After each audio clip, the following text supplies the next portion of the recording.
Election commission है वो इतना पक्षपात कर रहा है कि जैसे ही कोई ऑपोजिशन डिमांड करती है ऐसा लगता है कि इलेक्शन कमीशन ही उसके खिलाफ है।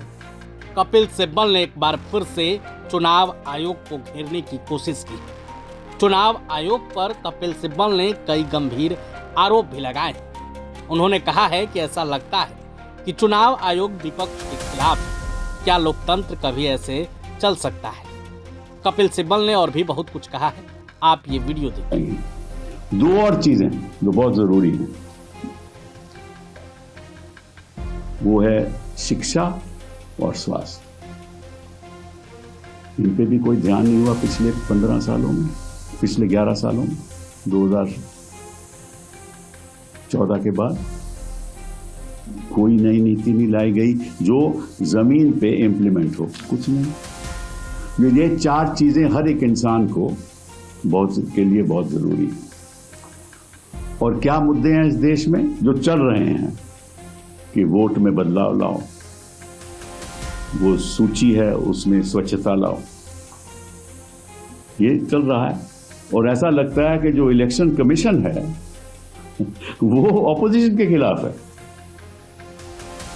अभी एक राजनीतिक दल का नेता वेस्ट बंगाल का कई लोग लेकर और चुने हुए लोग जिन्होंने लोगों को चुना है, लोगों ने उनको चुना है, अभी गए इलेक्शन कमीशन के पास और इलेक्शन कमीशन उनको उंगली उठा के बात करता है। उन्होंने कहा कि भाई देखा, आप उंगली उठा के बात नहीं कीजिए, हम चुने हुए लोग हैं, आप तो नॉमिनेटेड हैं। ऐसा लगता है कि जो इलेक्शन कमीशन है वो इतना पक्षपात कर रहा है कि जैसे ही कोई ऑपोजिशन डिमांड करती है ऐसा लगता है कि इलेक्शन कमीशन ही उसके खिलाफ है।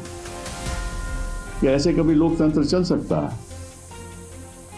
मुझे याद है, मैं इतिहास के ज़्यादा पीछे जाना नहीं चाहता, लेकिन हिंदुस्तान की स्थिति आज की बताना चाहता हूँ कि जब हमें स्वतंत्रता मिली तो पहला काम पंडित नेहरू ने किया कि ज़मींदारी खत्म कर दी, ज़मींदार को ख़त्म कर दिया।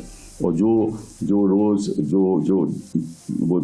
जोतते थे फसल को, उन्हीं को हक दे दिए, उनको ज़मीन मिल गई। तो ज़मींदारी एबॉलिश की, आम आदमी को जो जोतते थे फसल को, उनको हक दिए। इन्होंने उद्योगपति को ज़मींदार बना दिया। आज के दिन कौन बड़े ज़मींदार हैं? उद्योगपति। हर चीज तो उनको मिल रही है। तो देखो कितना बदलाव आया है हमारे देश में, कितना बदलाव आया है कि आम आदमी के बजाय बड़े बड़े लोगों को सब कुछ मिल रहा है, चाहे वो पोर्ट हो, चाहे वो अपने एयरपोर्ट हो, कुछ भी हो, मिल रहा है।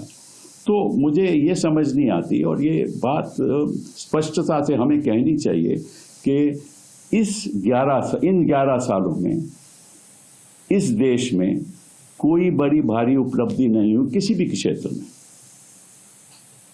अब जीएसटी को देख लीजिए, जीएसटी में कितने सालों के बाद बदलाव आया। अब इन्होंने रेट कर दिए 18% और 5%, पहले कई मल्टीपल रेट थे। और अरविंद सुब्रमण्यन इनको कहते रहे कि बाप ये मत कीजिए, अरुण जेटली को कहते रहे, उन्होंने नहीं माना, और कांग्रेस पार्टी भी कहती रही। और आज जीएसटी उन्होंने अभी इसी साल चेंज किया है। तो हर चीज इनको प्रोपेगेंडा के तौर पे ये करते हैं, और फिर कहते हैं बड़ी हमारी उपलब्धि है कि हमने देखो ये गिफ्ट दिया है, जीएसटी का गिफ्ट दिया है देश को। उसे प्रभातखबर.com, विश्वास वही, रफ्तार नहीं।